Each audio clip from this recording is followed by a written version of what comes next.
చాలా సంతోషం. ఈరోజు మొట్టమొదటిసారిగా సంప్రదాయ మత్స్యకార సమాఖ్య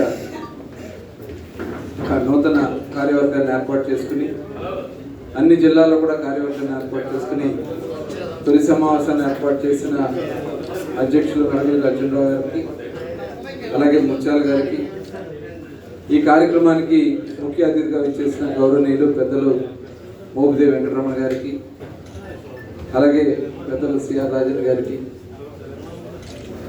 కార్పొరేషన్స్ చైర్మన్ మన విధిరాజు గారికి, శ్రీధర్ గారికి, పాపారావు గారికి, ఇంకా వేదికను అలంకరించిన పెద్దలందరికీ, ఈ కార్యక్రమానికి చేసిన వివిధ జిల్లాల నుంచి వచ్చినటువంటి కార్యవర్గ సభ్యులందరికీ హృదయపూర్వక నమస్కారాలు. చాలా సంతోషం.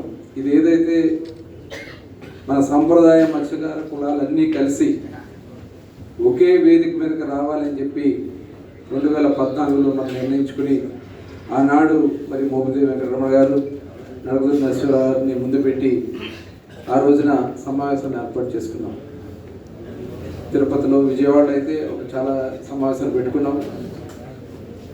తర్వాత తిరుపతిలో పెట్టుకున్నాం, విశాఖపట్నంలో పెట్టుకోవడం జరిగింది.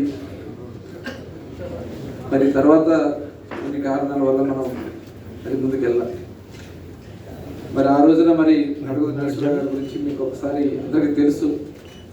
కానీ ఆయన మరి గతంలో ఒక సామాన్యమైనటువంటి వ్యక్తిగా రాజకీయాలకు రావడం, అక్కడ ఉన్నటువంటి పరిస్థితుల్లో కూడా అందరినీ మరి కలుపుకుంటూ ముందుకెళ్ళి కౌన్సిలర్గా పోటీ చేసి ఓడిపోయిన ఎమ్మెల్యేగా గెలిచి మంత్రి అయినటువంటి వ్యక్తి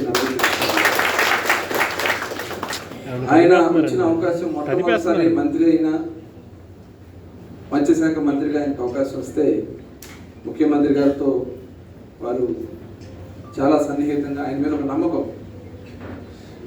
మరి ఆ రోజున ఆయిల్ సబ్సిడీ కావాలంటే మరి ఆ రోజున వారిని ఢిల్లీ పంపించడం, వారు ఢిల్లీ నుంచి వాజ్పేయి గారు ప్రధానమంత్రి గారితో మాట్లాడి ఆయిల్ సబ్సిడీకి ఆంధ్ర రాష్ట్రం మొట్టమొదటి స్వీకారం చుట్టింది కూడా ఆనాడు నడుగుల నరసింహరావు గారు. అదే కాదు, మన కోసం ఒక ప్రత్యేక రెసిడెన్షియల్ స్కూల్స్, మత్స్యకార రెసిడెన్షియల్ స్కూల్స్ ఈ రాష్ట్రంలో ఏర్పాటు చేయడానికి కారణం కూడా ఆనాడు బీసీ వెల్ఫేర్ మంత్రిగా ఉన్నారు, మత్స్యశాఖ మంత్రిగా ఉండి ఆ రోజు వారు చేసినటువంటి కృషితోనే ఇవాళ దాదాపు అన్ని జిల్లాల్లో మత్స్యకార రెసిడెన్షియల్ స్కూల్స్ వచ్చింటే దానికి కారణం కూడా వారు చేసినటువంటి కృషి. అలాగే మరి తర్వాత 2014లో మేమందరం కూడా సమావేశం పెట్టుకుని 2017లో అనుకుంటా మనం తొమ్మిదిపల్లి కళాక్షేత్రంలో 17లో పెట్టినప్పుడు మరి ఆ రోజున మోపిదేవి వెంకటరమణ గారు కూడా అపోజిషన్లో ఉన్న వారు కూడా ఆ సమావేశానికి రావడం జరిగింది. సాయంత్రం ముఖ్యమంత్రి గారు రావడం జరిగింది. ముఖ్యమంత్రి గారి దృష్టిలో మరి ఆ రోజున పెట్టి 50 సంవత్సరాలకే పెన్షన్ మొట్టమొదటిసారి మాట్లాడినటువంటి, అలాగే ఆ బ్యాన్ పీరియడ్ డబ్బుల్ని గవర్నమెంట్ వచ్చిన వెంటనే చేయించాం. ఆ రోజున మొట్టమొదటి 2000 ఇచ్చారు, కాదు 4000 అని చెప్పి ఆ రోజున 4000 రూపాయలు ఫస్ట్ చేయించాం. తర్వాత వచ్చిన గవర్నమెంట్ 10,000 చేశారు, ఇప్పుడు 20,000 రూపాయలు ఇచ్చాం. అందుకని ఆయన గుర్తుగా మచిలీపట్నంలో ఆయన చేతుల మీదగానే ఫిషింగ్ హార్బర్ నిర్మాణం జరిగింది 2014లో. 1999లో స్టార్ట్ చేశారు. మరి ఆ ఫిషింగ్ హార్బర్ని ఇప్పుడు నూతనంగా దగ్గర 300 కోట్ల రూపాయలతో పూర్తి చేస్తున్నాం. ఆ ఫిషింగ్ హార్బర్కి నడుగుల నరసింహరావు పేరు మీదన ఆ ఫిషింగ్ హార్బర్ నామకరణం చేయడానికి కూడా మొన్నే గౌరవ ముఖ్యమంత్రి గారు మరి జీవో కూడా ఇచ్చారు.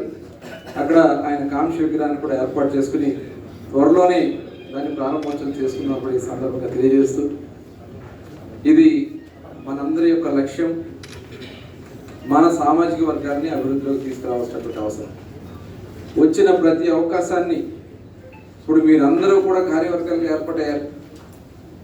జిల్లాల్లో సమస్యలు ఉంటాయి, ముందు మీరు బలపడితే సమస్యలు చిన్నగా ఉంటాయి.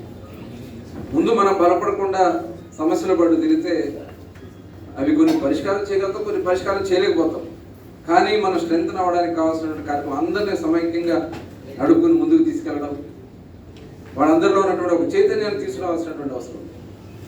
నేను ఈ సందర్భంగా కోరుతున్నా, మీరు కూడా ఒక సభ్యత్వాన్ని పెట్టండి, కొంత నిధిని మీరు కలెక్ట్ చేయండి, ఏర్పాటు చేయండి.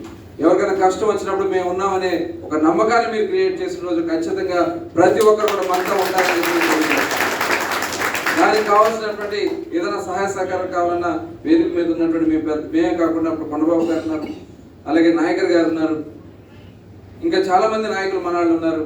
వాళ్ళందరూ సహాయ సహకారం తీసుకోండి. దాని ద్వారా ఎవరికైనా కష్టం వచ్చిందో గ్రూప్ ఇన్సూరెన్స్ చేయొచ్చు.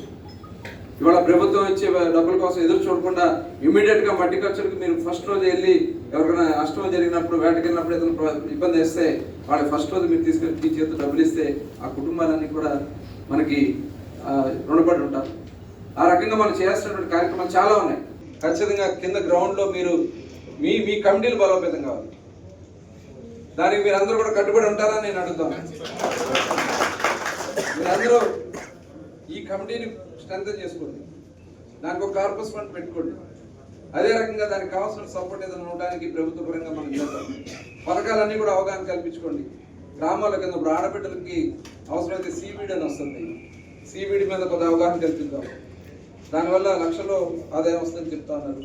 కాబట్టి ఇలాంటివన్నీ కూడా మనం చేయాల్సి చాలా ఉంది. ఈ కమిటీ మరి రాష్ట్ర కమిటీ కూడా ఉన్నారు కాబట్టి అందరూ కలిసి జిల్లా అధ్యక్షులు అందరూ వచ్చారా? 13 జిల్లా మీరందరూ కూడా ఒక అవగాహన కల్పించుకుని ఈ కార్యక్రమాన్ని ముందుకు తీసుకెళ్ళాలి. దానికి కావాలంటే క్లాసెస్ పెడదాం అవసరం అయితే. దయచేసి ఇది చాలా మంచి కార్యక్రమం. ఎందుకంటే నన్ను వచ్చి అడిగారు ముఖ్యమంత్రి గారి దగ్గరికి టైం అడగండి వెళ్ళండి. లేదు ముందు మీరు కూర్చుని చర్చించుకుని ఎలా వెళ్దాం. ముందు అసలు పరిచయ కార్యక్రమాలు మీరు అందరూ ఎక్కడెక్కడ ఏ జిల్లా నుంచి వచ్చారు ఒకరికొకరు ముందు పరిచయం ఉందా? ఇప్పుడు పరిచయం ఏర్పడదు. ఇట్లా నెలకు ఒక సమావేశం పెట్టుకోండి. ఏ జిల్లాలో ఇప్పుడు ఇక్కడ పెట్టారు, నెక్స్ట్ మంత్ ఇంకో జిల్లాలో పెట్టండి. అప్పుడు అక్కడ తెలుస్తుంది వాళ్ళకి కూడా వీళ్ళందరూ బలంగా ఉన్నారు అనేది ఒక సందేశం మరి ముందుకెళ్తుంది. కాబట్టి ఆ రకంగా మీరు అందరూ కూడా చేయాలని మనస్ఫూర్తిగా కోరుకుంటూ చాలా బాగా చేశారు. జిల్లాలన్నీ తిరిగారు, సమావేశాలు పెట్టారు, మమ్మల్ని కూడా రమ్మని అడిగారు. కానీ లేదు ముందు మీరు వెళ్ళి కమిటీలు ఫామ్ చేయండి, తర్వాత మేము వస్తామని చెప్పడం జరిగింది. ఇదంతా అయిన తర్వాత ఒక మంచి, ఎందుకంటే ఇప్పుడు గ్రూప్ ఇన్సూరెన్స్ కూడా చేసుకోవచ్చు మనం. మీరు ఇది మెంబర్షిప్ కూడా చేయొచ్చు. సొసైటీ రిజిస్ట్రేషన్ అయింది కాబట్టి మెంబర్షిప్ కూడా పక్కాగా మీరు మెంబర్షిప్ చేయించగలిగితే ఎంత కొంత సభ్యత్వం పెట్టుకుని ఇన్సూరెన్స్ కడితే అది చాలా ఉపయోగపడుతుంది. ఆ కార్యక్రమానికి మీరందరూ కూడా చేస్తారని చెప్పి ఆశిస్తూ మరొకసారి మీ అందరికీ కూడా శుభాకాంక్షలు తెలియజేసుకుంటూ సెలవు తీసుకోవాలి.